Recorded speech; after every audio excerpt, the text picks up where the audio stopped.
Really appreciate your coming and being with us to talk about this important topic that's really dear to our hearts and of critical importance in this moment in history. I'd like to especially thank our Anti-Semitism Task Force. If you're on our task force, I'll give you a little wave, shout out. Thank you so much for all your hard work. And a special thank you to our task force co-chairs, Jill Rackmill and Elizabeth Schonzer, who Elizabeth's here representing them here tonight. And I'm going to call her forward now to introduce someone who needs no introduction, our senior Rabbi Amiel Hirsch. Thank you. Good evening. I have the distinct honor and pleasure of introducing Rabbi Amiel Hirsch this evening. As Rabbi Netov said, he is someone who certainly needs no introduction to this community. Rabbi Hirsch has never shied away from approaching controversial issues, presenting them in their full light, documenting his views, and sharing opposing ones. Anti-Semitism is a subject that clearly must be tackled head-on, and Rabbi Hirsch has done so in his September 7th Rosh Hashanah sermon. His chilling words explaining why anti-Semitism is so dangerous, that its ideology focuses not on the Jewish person, but on the Jewish people, and emphasizing how anti-Semitism, with its 2,000-year history, continues to be pervasive. I hope that you all had an opportunity to listen to this remarkable sermon, which was also published in Tablet magazine. Among Rabbi Hirsch's many significant statements, he voiced how we must recognize that the threats to destroy the Jewish state are threats also to the Jewish people. And we are all seeing how the odium of Israel has penetrated college campuses, heralding from both the far right and also the far left. Rabbi Hirsch has taken on the role of countering these messages that are proliferating across our nation and elsewhere.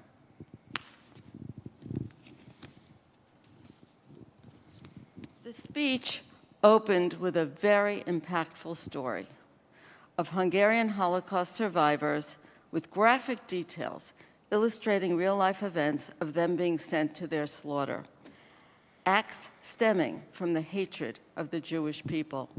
He said that we need to feel anti-Semitism. I think it should be in our guts. It's visceral.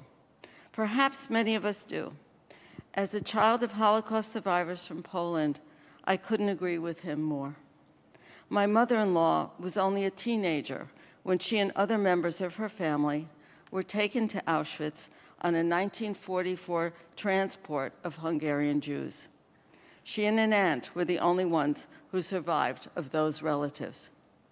And Rabbi Hirsch's words, if there's one lesson to absorb from the Holocaust, it is that when someone proclaims an intention to exterminate the Jews, believe them. This evening, you will have an opportunity to hear from Rabbi Hirsch on the most critical subject that must be faced and challenged by all. You will have a discussion with Rabbi Netov, and all of you will be able to submit questions as well. Thank you. Thank you, Elizabeth. That was very nice. I was impressed with that. Really good. Especially the controversy part, you know, because what's the point of engaging in public life if you're not prepared to engage in subjects that are controversial?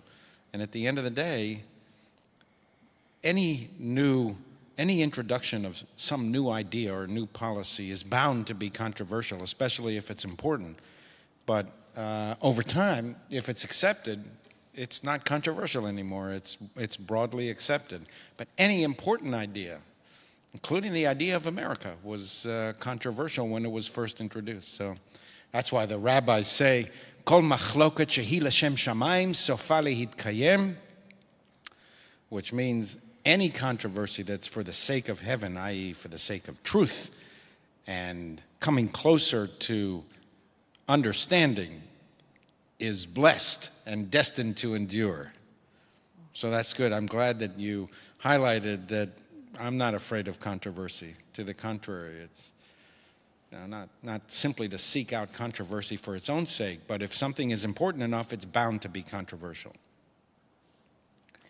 So I have the really interesting job of interviewing someone who I work so very closely with, and who is my mentor, and it's really an honor and a lot of fun too.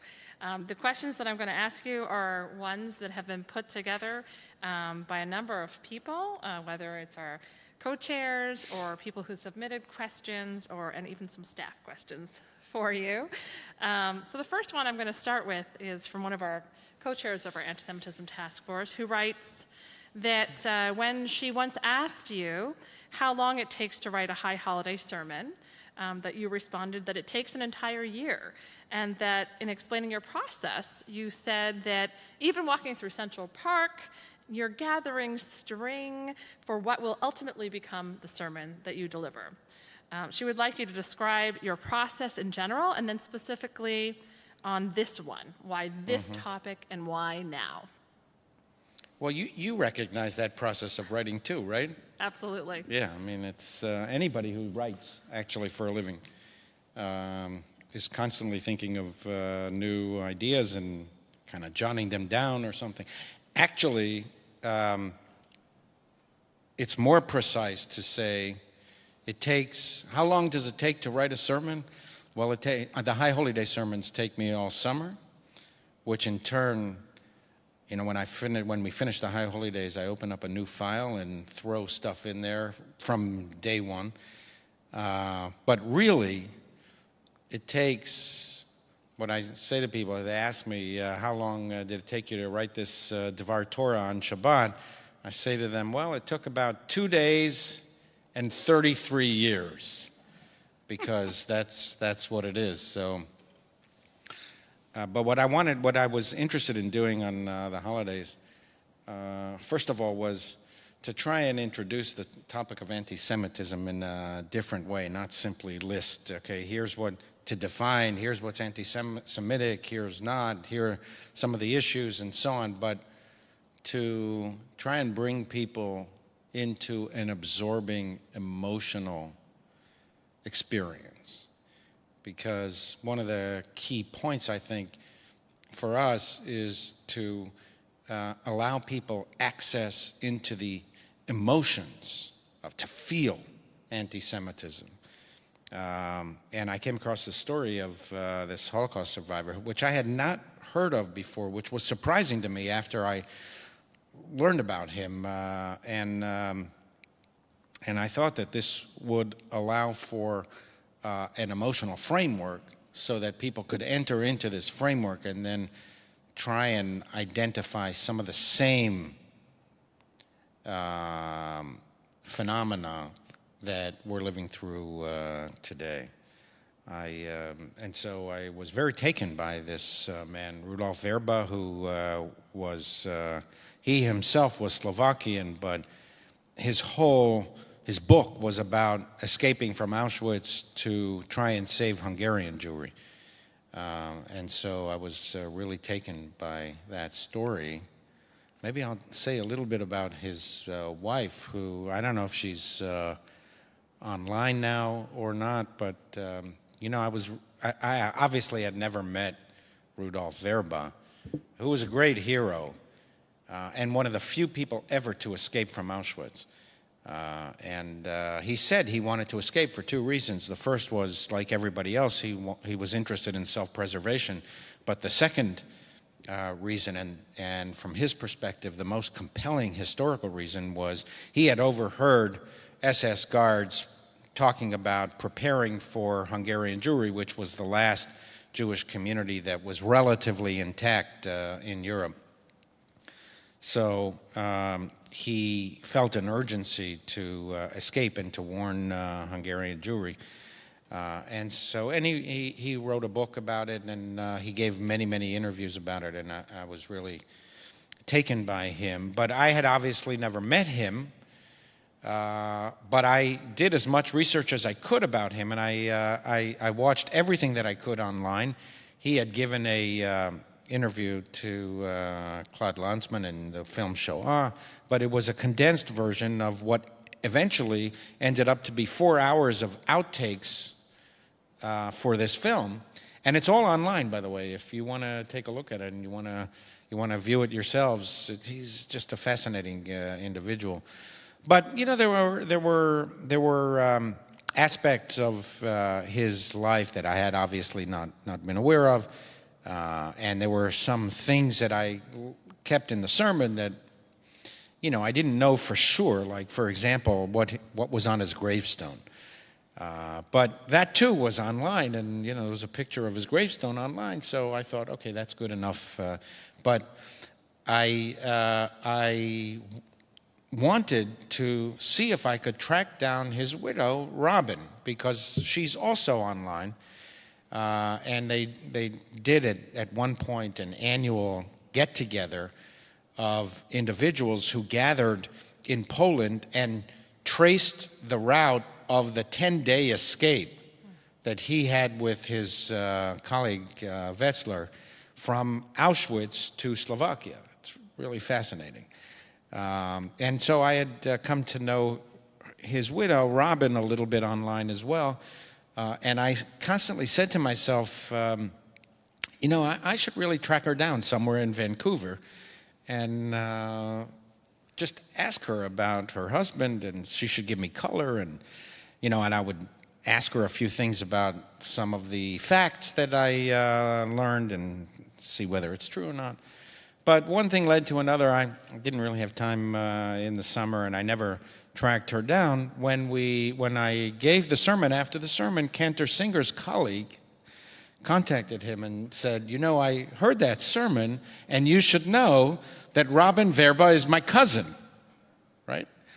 And she lives across the street on 68th Street. So I was trying to track her down all over the world, and of course it never entered my mind because he lived in Vancouver and he died in Vancouver, and and of course she was American though, and why would she still be in Vancouver? And she ended up across the street here. Now she doesn't live in the city, but I did call her, Cantor Singer, and we are scheduled to meet. So Robin, if you're watching this, this is going to be a highlight for me, a highlight of the year, and we'll take a picture and we'll distribute it around here. You now are an important part of our community. That's amazing. It's amazing, all the connections. I was going to save this for later, but just in thinking about, since you've given the sermon, what are some of the other responses or reactions that you've had to the sermon or the tablet article that have surprised you or uplifted you, or that you've taken note of? Well, some people thought it was too long.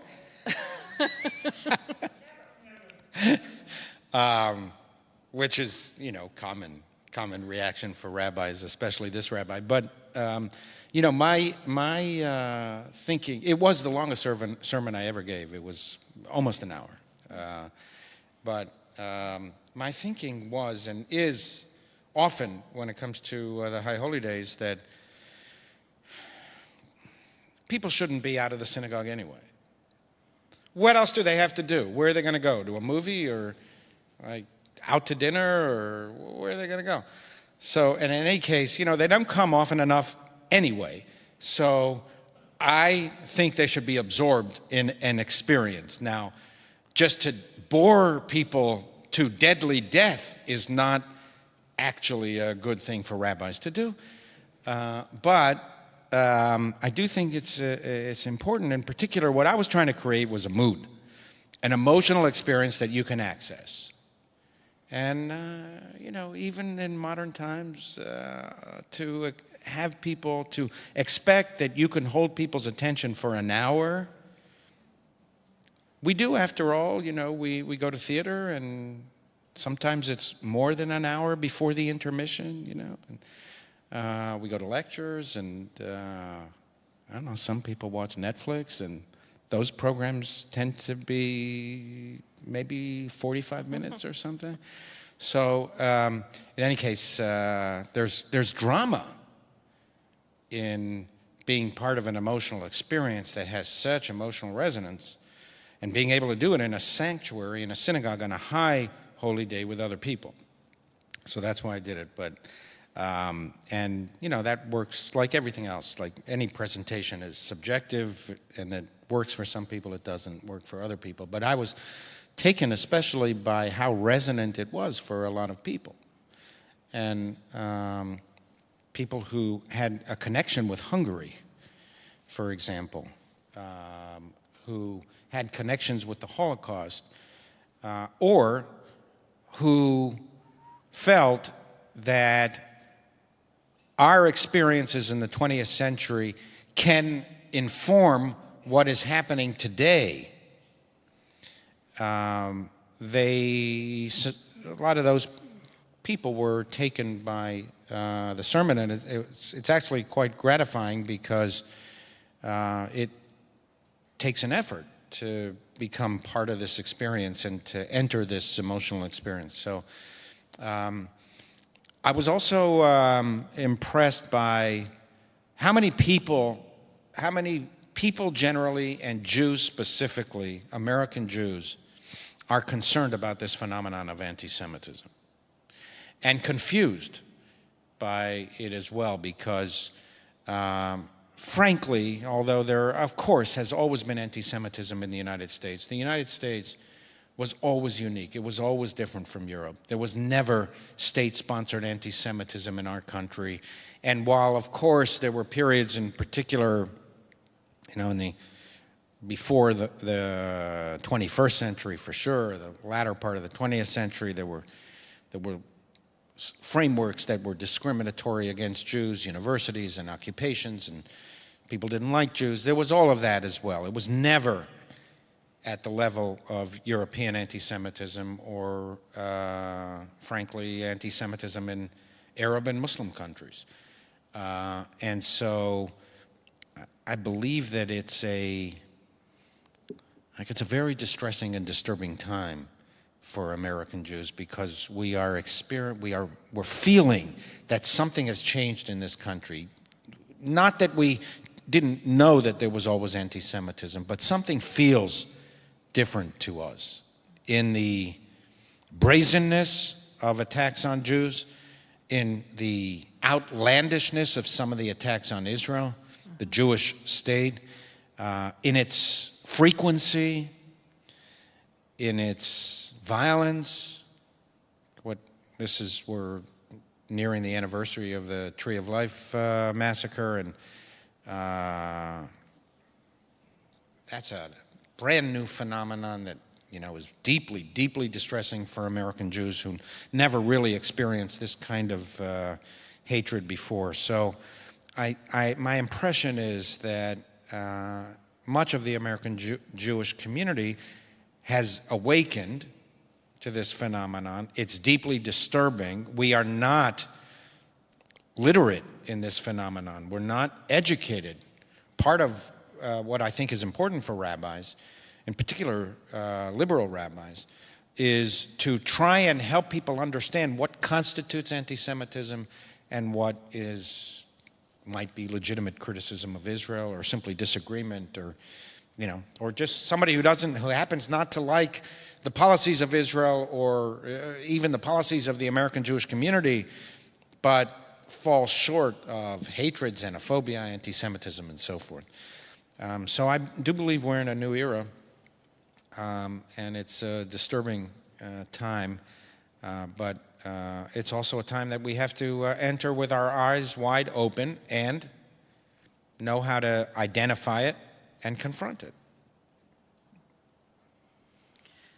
In thinking about this idea of waking up to a sudden experience of anti-Semitism and combating it in some form, I think that we'll see that some people are seeing it and are there, and we see them here with us now, and all the people who are with us online and learning about it.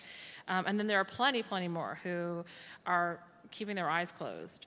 And it reminds me of in your sermon when you were speaking about George Klein, reading the report, believing it, reaching out to all these people, and they didn't believe him. And the image that you gave us of all the Hungarian Jews bringing their luggage and thinking they're going to need it and being brought to the gas chambers is just harrowing image. Why do you think it's so hard for people to see it? First of all, I don't think anybody could have predicted the dimensions of the Holocaust. We have people whose families were survivors. We have people who are themselves Holocaust survivors. Of course, I was too young. I'm too young. I didn't live through the experience, but yes, there was a lot of anti-Semitism, and people feared the worst, but the worst, I don't think anybody imagined the worst being what the Holocaust ended up to be, especially from the nation, the Germans, which was the most advanced and philosophically sophisticated Western civilization in Europe. So I think the Holocaust itself was something that nobody really could fathom in terms of the dimensions, and Rudy Verba goes into this in great detail in his book, where he suggested that the entire apparatus and machinery of death was all based on subterfuge. It was all based on convincing the Jews that they were being relocated to work and not to extermination, which was almost universally accepted. That is, the Jews had no idea, and Verba describes his job. He was a slave, and what they assigned him to do was to clean out the cattle cars after the cattle cars had been empty of the Jewish prisoners. And they were most of them were directly marched to the gas chambers, and they had often survived. Some people were dead in the cattle cars, and the survivors may have survived a 3-day journey, a 5-day journey without water, without sanitary conditions, without food, and so on. So the cattle cars were, they needed to be, according to Verba, they needed to be cleaned quickly so that by the time the next train load came, there would be no vestige of this, because if they stepped off the next cattle car and they saw vestiges of what had transpired 2 or 3 hours before, then panic would have arisen. He felt that the whole point was to create panic.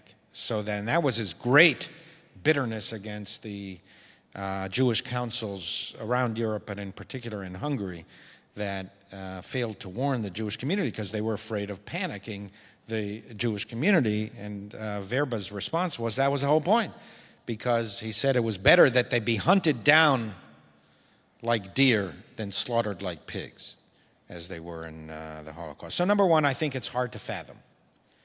Generally, it's hard to fathom. And for American Jews, it's hard to fathom that we might be in a new era. Secondly, I think that it's hard for us to define where does animosity, criticism, dislike end, and where anti-Semitism begins, because we believed that by and large, after the Holocaust, the world had entered into a different place. What we often forget about our lives and about history is history doesn't start with us and it doesn't end with us, and we're simply a chain in a long historical process, and this phenomenon of anti-Semitism has been around for centuries. It's not going away. It morphs into different expressions. But hatred of the Jewish people for some unfathomable reason has remained for centuries, and my fear and guess is it's likely to be with us for a while. So we need to be able to be aware of that phenomenon and combat that phenomenon. But I think people don't want to believe that, you know, we're experiencing hints of things that were really very bad in the Jewish past. Mm-hmm. In your sermon, you said that many liberal Jews are misled by the high-sounding rhetoric of anti-Zionist students, liberal professors, thought leaders, influencers, and media and social media personalities. And you decided to focus your sermon on the anti-Semitism of the left. What can we do to counter those messages or expose them for what they really are? First of all, we have to understand it. I said in the sermon, I repeat it over and over again, I speak and tend to emphasize the anti-Semitism of the left, not because I don't believe there's anti-Semitism on the right. In fact, the studies that have been done indicate that the anti-Semitism of the right is more prevalent in this country and is more deadly in this country at this point in time. They're the ones who burst into synagogues and massacre people. They're the ones who write manifestos of hate. They're the ones who march in Charlottesville and say and insist that Jews will not replace us. So it is a very dangerous phenomenon. The reason I focus on the anti-Semitism of the left is twofold. Number one, the anti-Semitism of the right tends to be more clearly identifiable. Okay? When I say the right, I mean the extreme right, not conservative Republicans. Okay? And it's rejected by every right-minded person in this country. There's no right-minded person who would say, that's great, Jews will not replace us, let's tolerate people massacring anybody in houses of worship or so on. And so it's easily identifiable. They often call themselves neo-Nazis, so we know who they are. And it is a very serious phenomenon that needs to be combated in more elaborate ways than we're doing now. Still, one reason that I focus on the anti-Semitism on the left is it's more hidden under a whole panoply of verbiage and concepts that strike us as not hateful. The second reason is that I'm a liberal rabbi. And so I think it's important for liberal Jews to hear from a liberal rabbi what I consider to be, and my word is not necessarily the last definitive word. It's fine to disagree with each other. But what I consider to be pervasive anti-Semitism of the left that I think many of our people don't recognize. And if you don't recognize a problem, you can't fight the problem. The problem is a hatred of, as I said, and Elizabeth, as you mentioned in your initial comments, is a hatred not necessarily of the individual Jew. The individual Jew is the victim of hatred against the Jewish people. And hatred against the Jewish people is common, both on the right and on the left. That's the common denominator, hatred of the Jewish people. On the right, it's Jews will not replace us because there's no capacity of Jews to absorb into the superior race. They are by definition inferior, and any attempt to absorb them pollutes the purity of the white race, the Aryan race, whatever you want to call it. The anti-Semitism on the left also has a problem with the Jewish people. They actually are open to absorbing Jews as long as they reject Jewish peoplehood. And at the center of modern Jewish peoplehood is the Jewish state. So that's why the anti-Semites of the left insist before you join, and we had this situation this week in Washington, D.C. with our own Religious Action Center, before you join a march for voting rights or Black Lives Matter or whatever it might be, police violence, whatever it might be, before you do that, we're only going to accept you if you state from the outset that Israel is colonial and fascist and racist and you're an anti-Zionist. So they actually are open to Jews joining them, but only at the price of Jews discounting the essence of Judaism, which is their membership in the entity called the Jewish people. And I think that's harder for liberal Jews to recognize, because some of the language that's being used is language of anti-apartheid and anti-racism and anti-colonialism, all of which are bald-faced lies about Israel. But it sounds more intriguing for our people. And since our people are not as knowledgeable about Israel or world Jewry as they could or should be, I think it's important for them to hear my perspective, even if they disagree with me, which is fine also. Mm-hmm. But on this case, I'm right. Agreed. I'm not always right, but on this case, I'm right.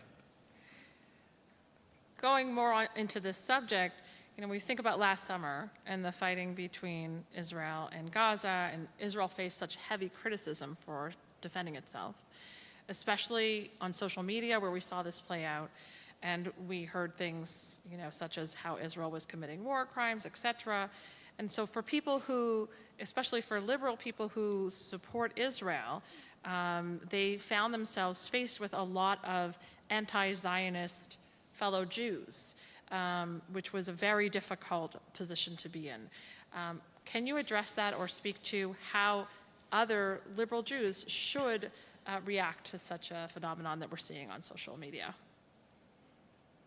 Well, first of all, what happened in the spring was astonishing to me, this explosion of animosity towards Israel that affected lawmakers. It affected the way the story was framed in media, and it felt different than previous rounds. That's an eye-opener for us, by the way, and that's a yellow flashing sign that when it comes to public opinion, at least, time is not on Israel's side.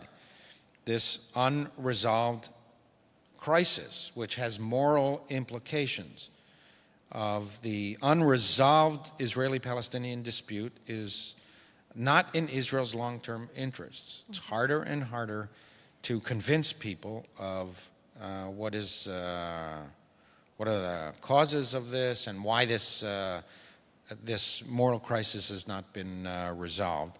But there are good reasons why it hasn't been resolved, and it's not because of what Israel's opponents claim it is. It's a very, very difficult problem where the Palestinians too they're often treated as if they have no political or moral agency, and they too have political and moral agency, and they too have the capacity to bring this struggle to an end, and they haven't taken advantage of it. But first of all, it was an eye-opener.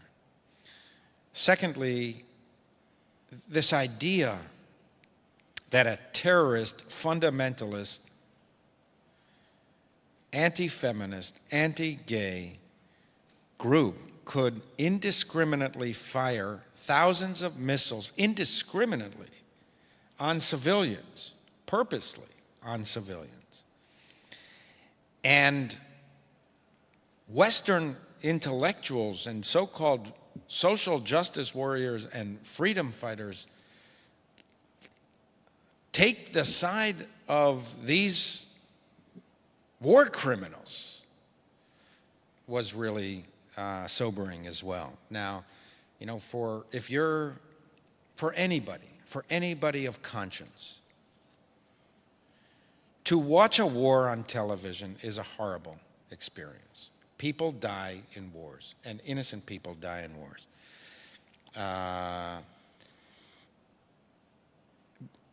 But the inability to distinguish between firing missiles indiscriminately on Israeli civilians and an Israeli response under the claim that this is so disproportional, it's really, from people who are intellectuals, is very disconcerting and very sobering.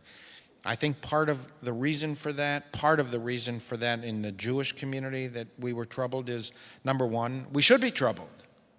Innocent people did die there in Gaza. That's what happens in war. It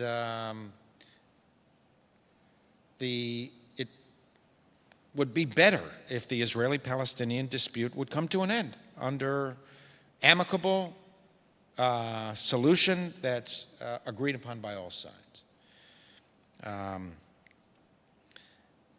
I think another factor is that the attacks from the left on Israel are gaining traction in the American Jewish community, most of whom are liberal. And I also think that, you know, there's a phrase in Hebrew, where you stand depends on where you sit. And if you're sitting 6,000 miles away and you yourself or your loved ones are not running to the shelters every 2 minutes, terrified, with your children having emotional problems, being unable to sleep or focus or go to school for weeks and weeks on end. But if you're sitting in a classroom or in an office, and on your feed is another attack on somewhere in Gaza, I think you have a tendency to be less identify with those who have to run to the shelters than those who are being bombed from the sky. How do you believe that the rhetoric on campus from students, professors, and thought leaders misleads young people? And if you could sit down with, let's say, the leaders of a campus BDS group, what would you tell them? I would sit down with a campus BDS group. I would very happily do that to try and understand where they're coming from. I'm not sure it would be that productive because they are very single-minded and blindly focused on the righteousness of their cause. The thing about BDS that is important to understand is, and it's important to go up to them and ask them, what is your solution to the Israeli-Palestinian dispute? And they will tell you, by and large, that their solution is that Israel is a colonial, racist state that has no right to exist, and the Jews should get out. Palestine free from the river to the sea, which means not coexistence with Israel, but Palestinian existence without Israel. And there's really no room for debate with somebody who tells you from the outset you have no legitimacy and no right to exist. And why would you even want to debate somebody who from the outset says to you, you have no right to exist? There's a reason why most Palestinians in Israel are not BDS people. They don't want that solution. What they want is Israel off their backs. And I think there's still, while there's a lot of hopelessness about a two-state solution. I think that most people, and most Israelis too, want a two-state solution. So BDS is full of hate and hypocrisy and lies, I mean, I don't know if there would be much value in trying to convince anyone of them because they've heard it before. But that's not our task, to try and convince BDS folks and folks who believe that Israel is racist and Zionism is racism and so on and so forth. Our task is to convince the convincible, who are the vast majority of Americans. There were surveys that came out very recently. I mean, I think the survey that the American Jewish Committee just came out with this week showed that large percentages of Americans reject BDS, of all, not only Jews, but Americans in general. Very large numbers, 70, 80, 90% of Americans reject BDS, the idea that Zionism is racism, and the majority of Jews, and our Jews, liberal Jews, reject that. And the majority of American Jews and liberal Jews have warm feelings for Israel. They're the ones we need to focus on because they're the convincible ones, not really the advocates of the Palestinian cause that is the most extreme of the Palestinian cause. It's still the cause that says Israel has no right to exist, i.e. our objective is to dismantle and destroy Israel. It's the same objective that Hamas has, only they're doing it by different means here. We're seeing so much of this conflict starting to play out in younger and younger areas of our population, especially we're seeing it in middle schools and high schools. How can we help our youth to, first of all, recognize anti-Semitism and then to stand up against it? We have to educate our kids much better, much more. We have to invest money in that effort. We need to invest it in teachers and institutions and schools, and we need to be more focused on it. We need to encourage our youth also to appreciate and understand the difference between legitimate criticism of Israel that they themselves might have, which we want to encourage, by the way. We want them to think for themselves. And criticism that goes over the line into hatred of their own people. I would say about schools, you know, I had an interesting experience at one of the New York City schools. And I had an opportunity up close in this particular school. One of our youth worked for a long time, I think well over a year, for several years, I think, to establish what they called over there a Jewish affinity group, along with the dozens of other affinity groups that existed in the school. And the school was resistant to that because I don't really know why. I think their argument was that Jews are white and therefore whites are in the majority and there's no need for a Jewish affinity group at all. By the way, that too is a misconception. Many people in the West especially see Jews as part of the majority.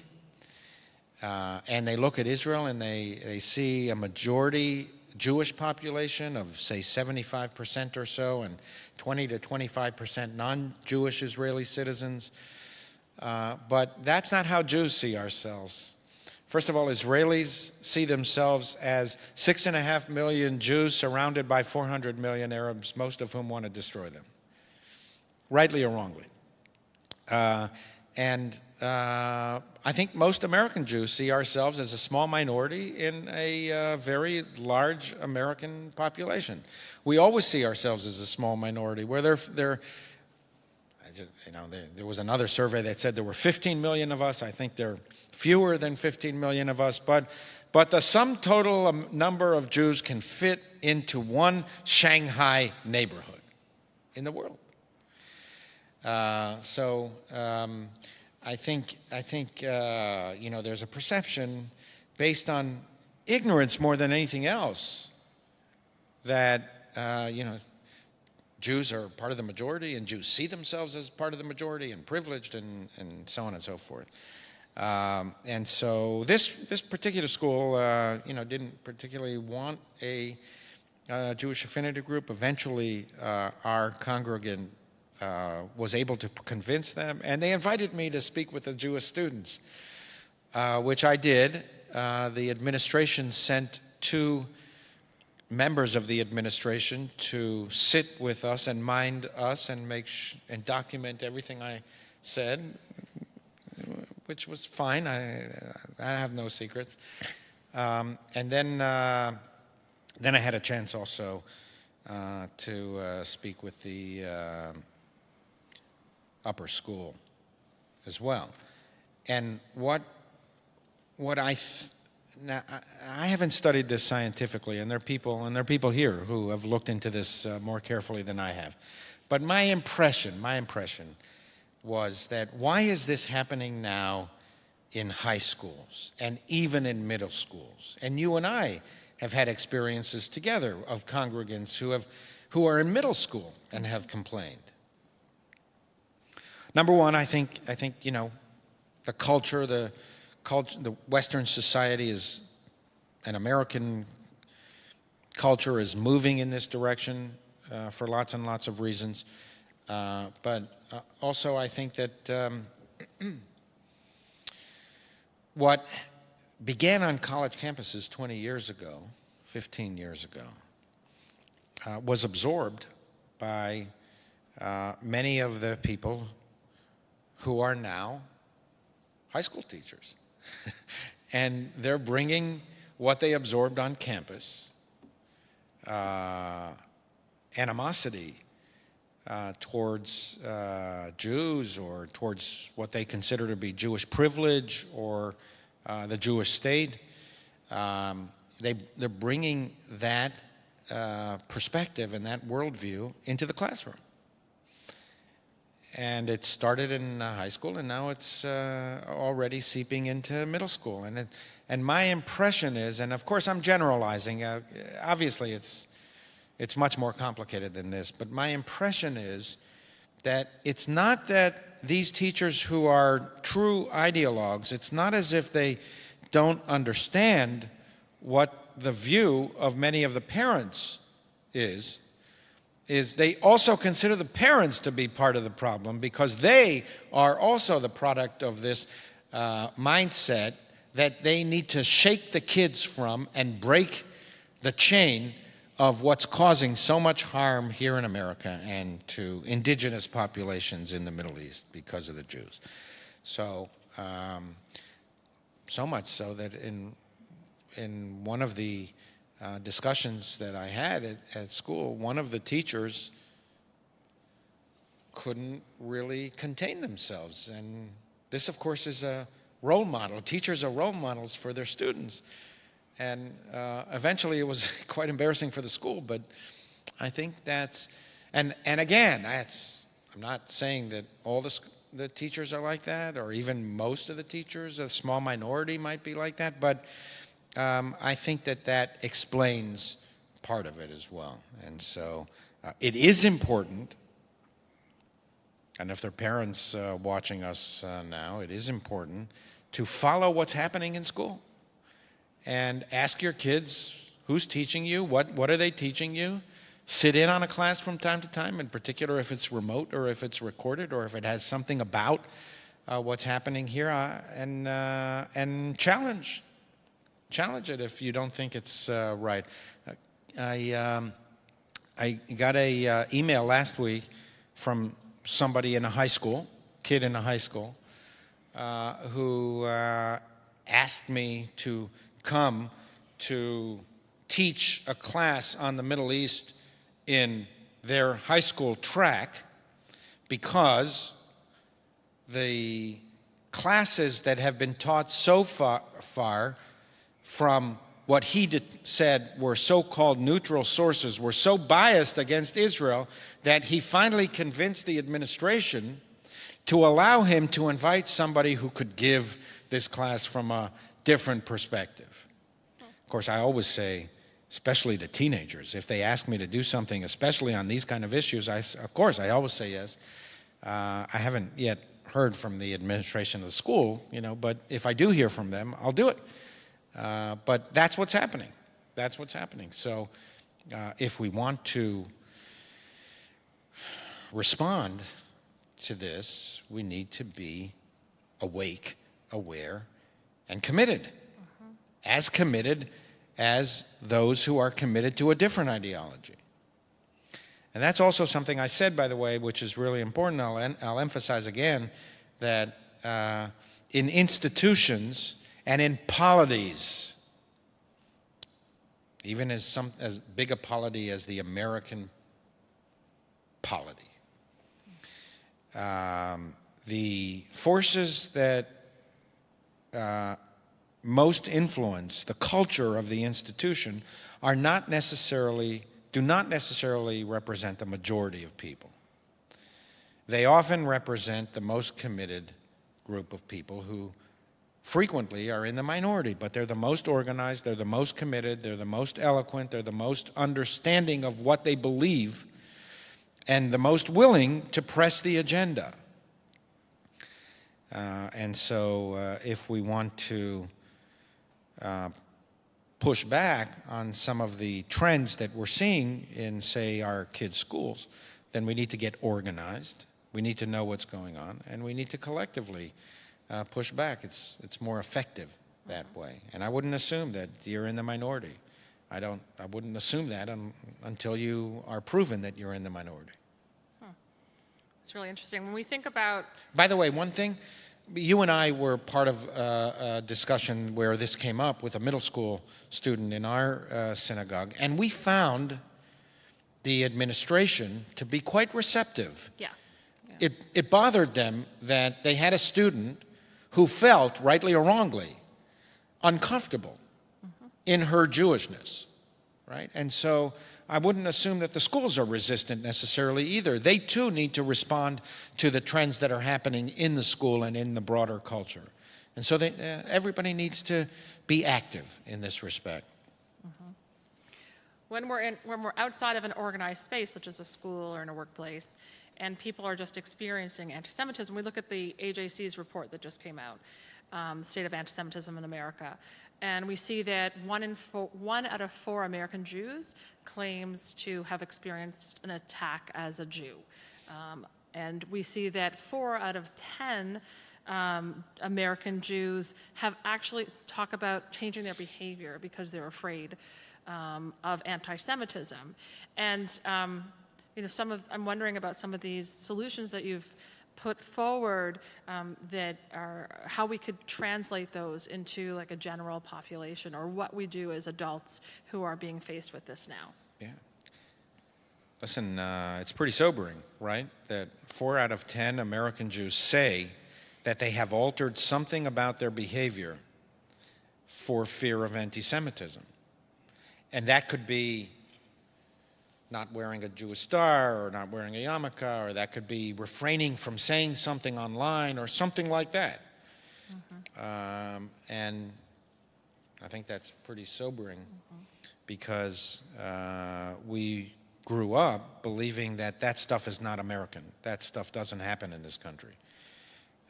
And it really is un-American. It's not consistent with the values that we believe America stands for. So I think we need to, again, focus on instilling in the Jewish community, in particular the younger generations, pride of being Jewish. And have them feel enough Jewish content that they get offended when Jews are attacked, they take it personally, And they are as willing to commit to opposing that as they are committed to opposing racism in this country or any other ism that is distasteful and un-American. So but we have a lot of work to do. We have a lot of work to do, and I think we're at the beginning of this, and I think the trends are likely to get worse before they get better. Mm-hmm. So we're almost out of time, so I'd like to end with an achemta, a positive note. So I'll ask you, in your experience, what are some of the things that you've seen or experienced that have really enhanced your sense of support of the Jewish people, of support of people facing anti-Semitism or anti-Zionism, and have shored up a kind of sense of solidarity? First of all, we have an amazing American Jewish community here. It's never happened outside of Israel. The American Jewish community is the jewel in the crown of Jewish history, of Jewish communities outside of Israel. We have so much to be proud about. We have so much to preserve and to extend and to build upon. And there are more Jewish institutions in this country that existed in any other Jewish community outside of the Holy Land, the Promised Land. There are more departments in university devoted to Jewish studies than any other place at any other time in history. There are more Jews who are involved in American civic life and political life, way disproportionate to our numbers. Jewish contributions in every endeavor under the sun are noteworthy and contribute to the human progress and to human well-being, and it's all good.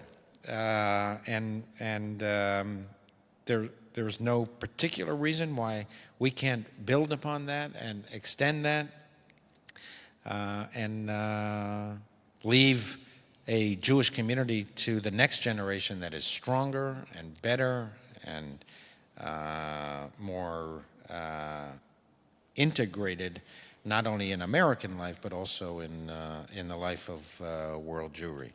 So I'm very optimistic about the future of the Jewish people.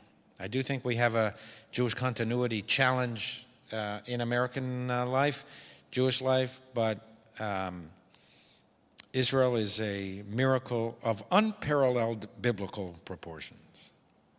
I mean, think about that. Before I came down in my office, those of you who can envision my office, you know I have a photocopy of the New York Times on May 15th, 1948, which was covering the Declaration of Jewish Statehood. There were 600,000 Jews at the time in Israel. The Times stories, one of the stories was about how the Egyptians had launched an air raid on Tel Aviv. Nobody expected the Jewish state to survive. And here we are, a mere 73 years later, and look at the incredible, unbelievable accomplishments of our peoples, all of which happened with one hand tied behind our backs, because so much of the national effort and the national resources and budget and lives lost to defend the country. See what our people can do if only given half the chance. And it stands to reason that that will only strengthen and grow as the decades unfold. So there is much to be optimistic about. There's much to be proud about, being part of this people, the only people that survived from antiquity to our times in the West was our people, this small people that had never been a large people. We had always been a small people. It was always hard to be a Jew. Maybe that's one of the reasons why we're still around, because we had to work hard at being Jewish. So I believe the Jewish people will continue to go from strength to strength. Amen. Thank you so much. Thank you for coming, everybody, and thank you all of you online. Good. And my partner in crime, our social justice program associate, Stephen Morris, would be upset with me if I didn't announce our next program, which is voting rights. We will have someone from the Brennan Center, the Religious Action Center with us on November 18th. This is a program between our Domestic Civil Liberties Task Force and the Women's Organization, and that is at 7 p.m. on Zoom. More information coming soon. Thank you all for being with us tonight. And a huge, huge thank you to Rabbi Ami Hirsch, who I am so lucky to work with and who we all love so much and are proud of beyond. We're lucky to have you too.